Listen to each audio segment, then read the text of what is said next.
जय श्री राधे। श्रीमद्भागवत महापुराण एकादश स्कंद अथ षष्ठो अध्याय। देवताओं की भगवान से स्वधाम को सिधारने के लिए प्रार्थना तथा यादवों को प्रवास क्षेत्र जाने की तैयारी करते देख उद्धव का भगवान के पास आना। श्री सुखदेव जी कहते हैं, परीक्षित जब देव ऋषि नारद वसुदेव जी को उपदेश करके चले गए तब वह अपने पुत्र सनकादिकों देवताओं और प्रजापतियों के साथ ब्रह्मा जी, भूतगणों के साथ महेश्वर महादेव जी और मृदगणों के साथ देवराजेंद्र द्वारका नगरी में आए। साथ ही सभी साध्यगण, आठों बस, अश्विनी कुमार, ऋजु, अंगिरा के वंशज, ऋषि, ग्रहों, रुद्र, विश्वदेव, साध्यगण, गंधर्व, अप्सराएं, नाग, सिद्ध, चारण, गुहक, ऋषि, पितर, विद्याधर और किन्नर भी वहाँ पहुँचे। इन लोगों के आगमन का उद्देश्य था कि मनुष्य का सा मनोहर भेष धारण करने वाले और अपने श्याम सुंदर विग्रह से सभी को लोगों का मन अपनी ओर खींचकर रमा लेने वाले भगवान श्री कृष्ण का दर्शन करें, क्योंकि इस समय उन्होंने अपना सी विग्रह प्रकट करके उसके द्वारा तीनों लोकों में ऐसी पवित्र कीर्ति का विस्तार किया है जो समस्त लोगों के पाप ताप को सदा के लिए मिटा देती है। द्वारकापुरी सब प्रकार की संपत्ति और ऐश्वर्य से समृद्ध तथा अलौकिक दीप्त से दीदीम्यमान हो रही थी। वहाँ आकर उन लोगों ने अनूठी छब से युक्त भगवान श्री कृष्ण के दर्शन किए। भगवान की रूप माधुरी का निवेश नयनों से पान करके भी उनके नेत्र तृप्त न होते थे। वे एकटक बहुत देर तक उन्हें देखते ही रहे। उन लोगों ने स्वर्ग के उद्यान, नंदन वन, क्षेत्र आदि के दिव्य पुष्पों से जगदीश्वर भगवान श्री कृष्ण को ढक दिया और चित्र विचित्र पदों तथा अर्थों से युक्त वाणी के द्वारा उनकी स्तुति करने लगे। देवताओं ने प्रार्थना की, स्वामी, कर्मों के विकट फंदों से छूटने की इच्छा वाले महामूर्छजन भक्त भाव से अपने हृदय में जिसका चिंतन करते रहते हैं, वह आपके उसी चरण कमलों को हम लोगों ने अपनी बुद्धि इंद्रियां, प्राण और मन और वाणी से साक्षात नमस्कार किया है। अहो आश्चर्य है, अजित आप मायिक रज आदि गुणों में स्थित होकर इस अत्यंत नाम रूपात्मक प्रपंच की त्रिगुणमयी माया के द्वारा अपने आप में ही रचना करते हैं, पालन करते हैं और संहार करते हैं। ये सब करते हुए भी इन कर्मों से आप लिप्त नहीं होते, क्योंकि आप राग द्वेषाद्वंद्वों से सर्वथा मुक्त हैं और आपने निवारण अखंड स्वरूपभूत परमानंद में मगन रहते हैं और अपने निरावरण अखंड स्वरूपभूत परमानंद में मगन रहते हैं। स्तुति करने योग्य परमात्मा जिन मनुष्य की चित्तवृत्तियाँ राग द्वेषाद कलिश हैं, वेश, उपासना, वेदाध्ययन, दान, तप और यज्ञ आदि कर्मों से कर्म भले ही करें परंतु उनकी वैसी शुद्ध नहीं हो सकती जैसी श्रवण के द्वारा संपुष्ट शुद्ध अंतःकरण सज्जन पुरुषों की आपकी लीला कथा कीर्ति के विषय में दिनों दिन बढ़कर परिपूर्ण होने वाली श्रद्धा से होती है। मननशील मूर्छजन मोक्ष प्राप्ति के लिए अपने प्रेम से पिघले हुए हृदय के द्वारा जिन्हें लिए फिरते हैं, पंचरात्र विधि से उपासना करने वाले भक्तजन समान ऐश्वर्य की प्राप्ति के लिए वासुदेव, संकर्षण और प्रद्युम्न, अनिरुद्ध इस चतुर्व्यूह के रूप में जिनका पूजन करते हैं और जितेंद्रिय श्री पुरुष सार्वलोक का पथक्रमण करके भगवत धाम की प्राप्ति के लिए तीनों समय इनकी पूजा किया करते हैं। याज्ञिक लोग तीनों वेदों के द्वारा बतलाई हुई विधि से अपने संयत हाथों में हविष्य लेकर युग कुंड में आहुति देते और उन्हीं का चिंतन करते हैं। आपकी आत्मा रूपिणी माया के जिज्ञासु योगी जन हृदय के अंतर्देश में दहर विद्या आदि के द्वारा आपके चरण कमलों का ही ध्यान करते हैं और आपके बड़े बड़े प्रेमी भक्तजन उन्हीं को अपना परम इष्ट आराध्य देव मानते हैं।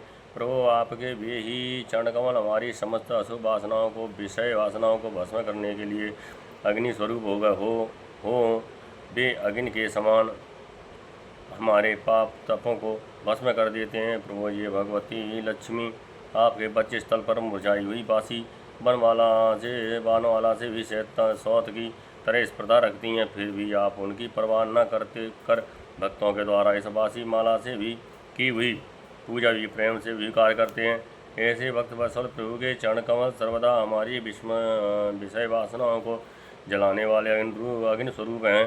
हो अनंत पावनावतार में देवराज बलि की दी हुई पृथ्वी को नापने के लिए जब आपने अपना पग उठाया था और वह सत्य लोक में पहुंच गया था, तब ये ऐसा जान पड़ता था मानो कोई बहुत बड़ा विजय ध्वज हो। ब्रह्मा जी के पखारने के बाद उससे गिरती हुई गंगा जी के जल की 3 धाराएं ऐसी जान पड़ती थी मानो उसमें लगी हुई 3 पताकाएं फहरा रही हों। उसे देखकर असुरों की सेना भयभीत हो गई और देव सेना निर्भय। आपका ये चरण कमल साधु स्वभाव पुरुषों के लिए आपके धाम वैकुंठ लोक की प्राप्ति का और दुष्टों के लिए अभी अधोगति का कारण है। भगवान आपका वही पाद पद्म हम भजन करने वालों के सारे पाप धो बहा देता है। ब्रह्मा जितने भी शरीरधारी हैं वे सत्व रजत तम इन तीनों गुणों के परस्पर विरोधी त्रिविध भावों की टक्कर से जीते मरते रहते हैं। वे सुख दुखों के थपेड़ों से बाहर नहीं हैं और ठीक वैसे ही आपके बस में हैं जैसे नथे हुए बैल अपने स्वामी के बस में होते हैं। आप उनके लिए भी काल स्वरूप हैं। उनके जीवन का आदि मध्य और अंत आपके ही अधीन है। इतना नहीं, आप प्रकृति और पुरुष से भी परे स्वयं पुरुषोत्तम हैं। आपके चरण कमल हम लोगों का कल्याण करें कि प्रभु आप इस जगत की उत्पत्ति स्थिति और प्रलय के परम कल्याण कारण हैं, क्योंकि शास्त्रों ने ऐसा कहा है कि आप प्रकृति पुरुष और महतत्व के भी नियंत्रण करने वाले काल हैं।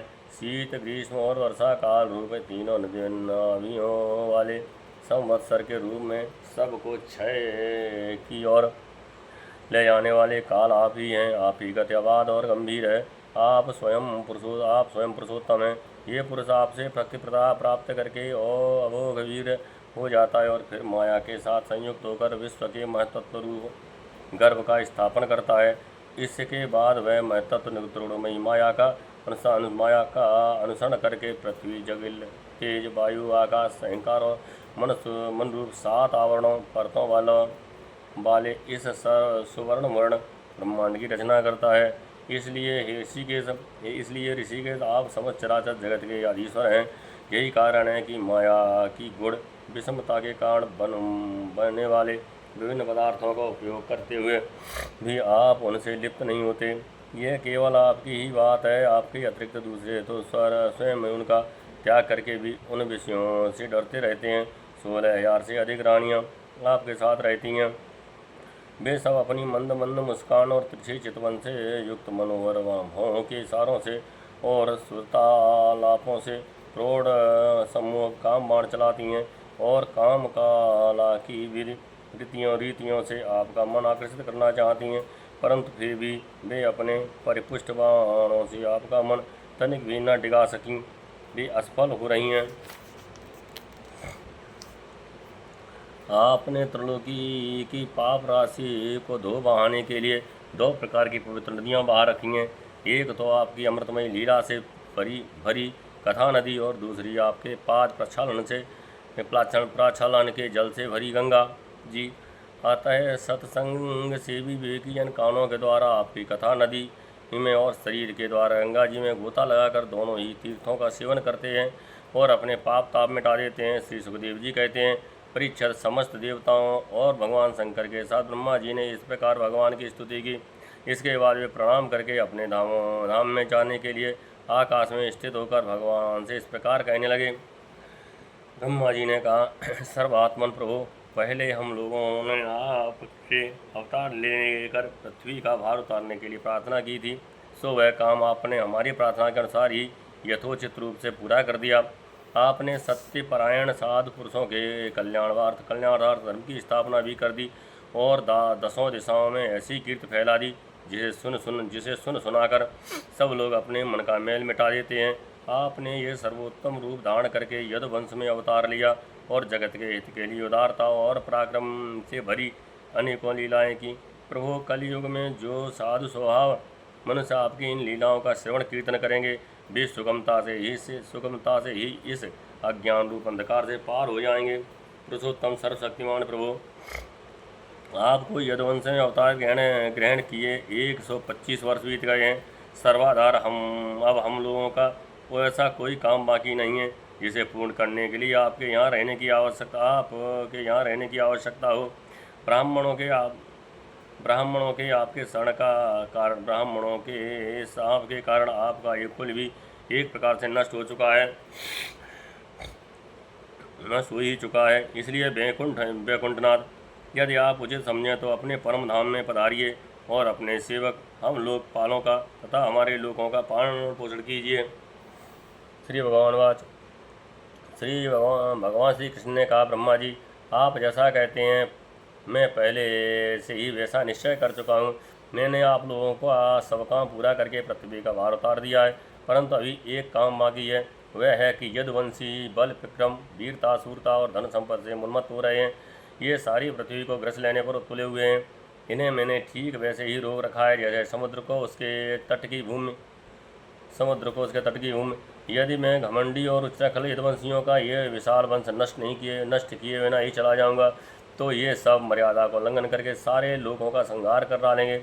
निष्पाप ब्रह्मा जी की अब ब्राह्मणों के हिसाब से इस वंश का नाश प्रारंभ हो चुका है। इसका अंत हो जाने पर मैं आपके धाम में होकर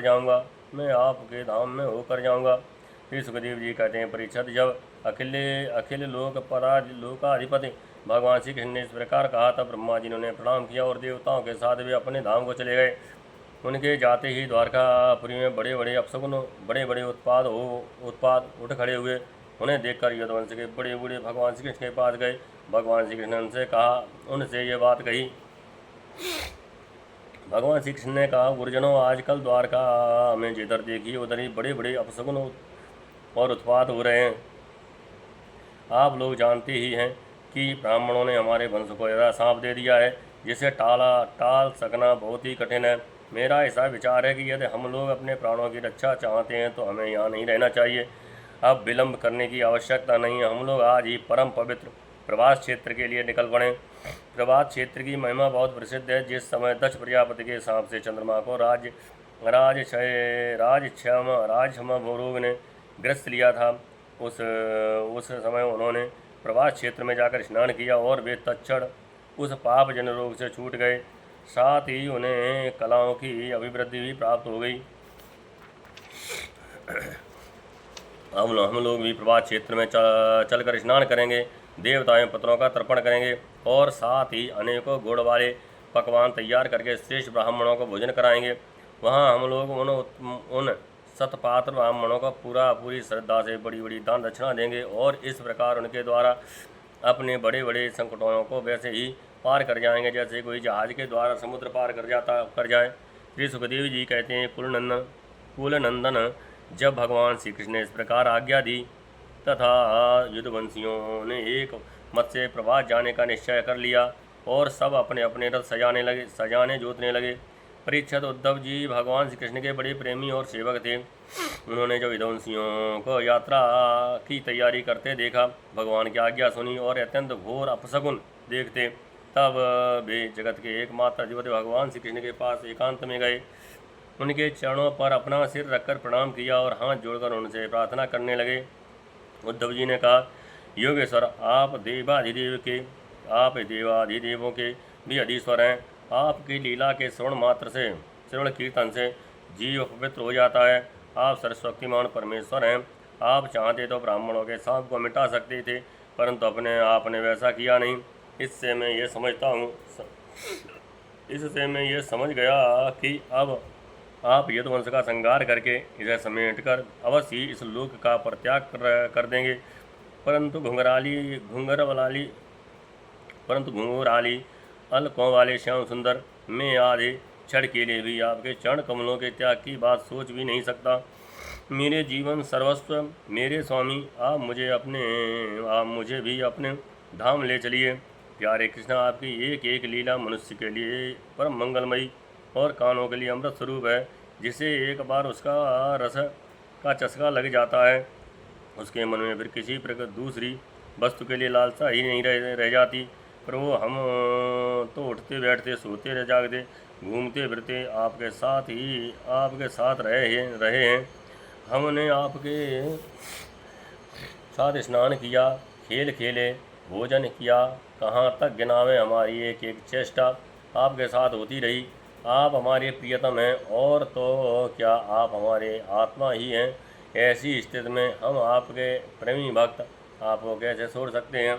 हमने आपकी धारण की हुई माला पहनी, आपके लगाए हुए चंदन लगाए, आपके उतारे हुए वस्त्र पहने और आपके धारण किए हुए गहनों से अपने आप को सजाते रहे। हम आपकी जूठन खाने वाले सेवक हैं, इसलिए हम आपकी या माया पर अवश्य ही विजय प्राप्त कर लेंगे। अतः प्रभु हमें आपकी माया का डर नहीं है, डर है तो केवल आपके वियोग का। हम जानते हैं कि माया को पार कर लेना बहुत ही कठिन है। बड़े बड़े ऋषि मुनि दिगंबर रहकर और जीवन नैष्ठिक ब्रह्मचर्य का पालन करके अध्यात्म विद्या के लिए अत्यंत परिश्रम करते हैं। इस प्रकार की कठिन साधना से उन्नत सन्यासियों के हृदय निर्मल हो पाते हैं और तब कहीं वे समस्त वृत्तियों की शांत रूप निष्कर्म अवस्था में स्थित होकर आपके ब्रह्म नामक धाम को प्राप्त होते हैं। महायोगेश्वर, हम लोग तो कर्म मार्ग में ही भ्रम भटक रहे हैं, परंतु इतना निश्चित है कि हम आपके भक्तजनों के साथ आपके गुणों और लीलाओं की चर्चा करेंगे और तथा मनुष्य की सी लीला करते हुए आपने जो कुछ किया या कहा है उसका संस्मरण कीर्तन करते रहेंगे। साथ ही आपकी चाल ढाल, मुस्कान, चितवन और हास परिहास की स्मृति में तल्लीन हो जाएंगे। केवल इसी से हम दुस्तर माया को पार कर लेंगे। इसलिए हमें माया से पार जाने की नहीं, आपके विरह की चिंता है। आप हमें छोड़िए नहीं, साथ ले चलिए।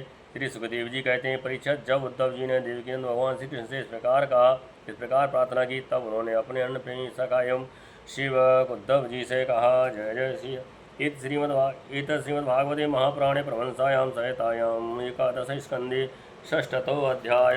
जय जय श्री राधे।